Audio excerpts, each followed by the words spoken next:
আল্লাহকে এভাবে বলো, মাওলা তামাম দুনিয়া আমার লাগবে না, ওটুকু দুনিয়া দেন যেটুকু দুনিয়া হাসানা, ওইটুকু সম্পদ দেন যেটুকু পবিত্র, ওই রকম একটা বিবি দেন যে নেককার, ওই রকম সন্তান দেন যে সন্তান আপনাকে সেজদা করে, ওই রকম সম্মান দেন যে সম্মান আখিরাতের কাজে লাগে, ওই রকম ব্যস্ততা দেন যে ব্যস্ততা দ্বারা ইবাদত আমলের নেকি কামানো যায়, ওই রকম অবসরটুকু দেন যেটুকু অবসরে আপনার জিকির করা যায়, অর্থাৎ যা কিছু দ্বারা আমার আখিরাত বয়ে আনে এমন দুনিয়া আমারে দেন।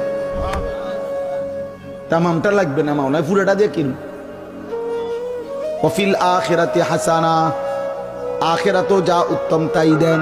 তাহলে দুনিয়া বাদ দিতে বলছে না, আখিরাত ভুলতে নিষেধ করছে। আমরা তো এটাই বলতে চাই, দুনিয়া করো না ভাই, কোনো সমস্যা কি? আল্লাহকে ছেড়ে দিলা কেন? হালাল হারাম ছেড়ে দিলা কেন?